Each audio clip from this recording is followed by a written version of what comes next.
इंदौर में एक बार फिर रिश्तों को शर्मसार कर देने वाली घटना सामने आई है, जहां बंद बोरे में जो लाश मिली थी उसका खुलासा करते हुए पुलिस ने मृतक की पत्नी और भांजे को गिरफ्तार कर लिया है। हत्या की वारदात अवैध संबंधों के चलते की गई थी। वहीं मृतक को रास्ते से हटाने के लिए गला घोंटकर उसकी हत्या कर दी गई और शव को एक सुनसान इलाके में खाली मैदान पर फेंक दिया गया था।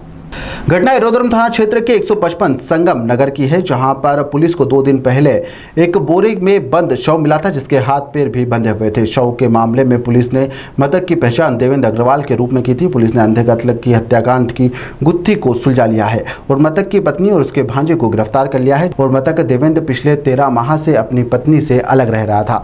मृतक जब अपनी पत्नी के घर पहुंचा, जहां पर पत्नी अपने भांजे विक्की द्वारा गला दबाकर देवेंद्र की हत्या कर दी गई थी और शव को बोरे में बंद कर लोडिंग रिक्शा की मदद से देर रात संगम नगर में कासलीवाल के खाली पड़े हुए खेत में फेंक दिया था। घटना में पुलिस ने खुलासा करते हुए दोनों ही आरोपी को गिरफ्तार कर लिया है। फिलहाल दोनों आरोपी पुलिस की गिरफ्त में हैं, जहां आरोपियों से पूछताछ की जा रही है।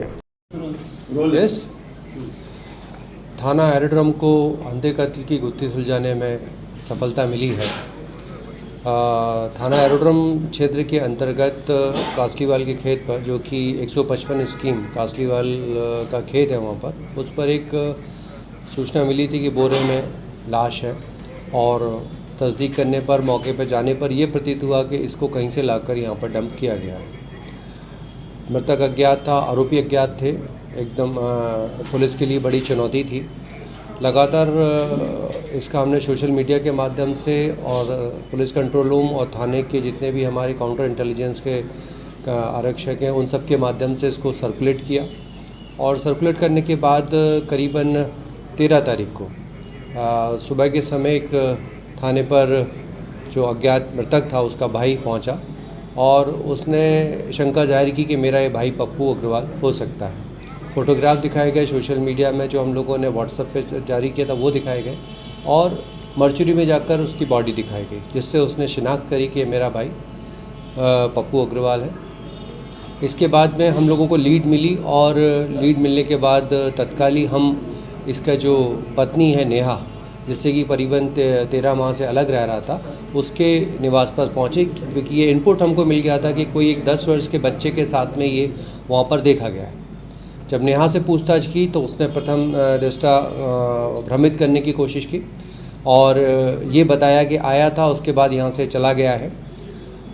और पूछताछ की तो पता चला कि इसका जो भांजा है विक्की, जो नेहा के साथ ही रहने लगा है, पिछले 13 माह से साथ ही रह रहा है, वो भी वहाँ नहीं मिला। उसका किसी प्लास्टिक फैक्ट्री में काम करने का ज्ञात हुआ, अरविंदो के पास में, अरविंदो हॉस्पिटल के नज़दीक। तत्काल वहाँ पे पार्टियाँ भेजी गई, राउंड अप किया, तलाश की गई और उसको हिकमत अलमी से राउंड अप किया गया विक्की को।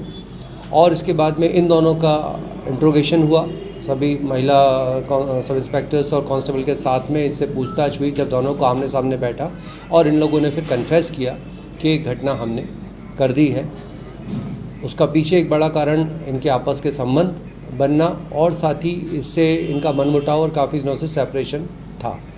ये अपने बच्चे को वहाँ पर लेने और उस परिस्थिति में गया था और वहाँ पे विवाद होने पर विक्की के द्वारा इस पर हमला किया गया और इसकी जो मृतिका, जो उसकी पत्नी है नेहा मृतक की, उसने नायलॉन की रस्सी लाकर और इन दोनों ने इसके वहाँ पे हत्या की, निर्मम हत्या इसमें गला घोंटकर की, जिसमें कि नायलॉन की रस्सी का प्रयोग किया गया।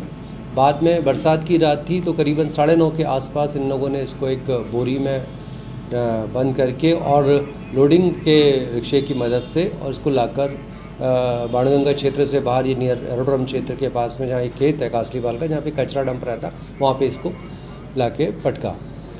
तो इस तरीके से एक बड़ी सफलता प्राप्त हुई है और इसमें थाना प्रभारी संजय शुक्ला और उनकी जो टीम है, जिसके लिए मैं उनका नाम बताना चाहूँगा, ओम नारायण शुक्ला, सहायक निरीक्षक भगवान सिंह सिसोदिया, प्रधान आरक्षक संजय मालाकार, आरक्षक सुधीर, आरक्षक मनोज की सराहनीय भूमिका रही है। आपका कोई प्रश्न तो पूछें।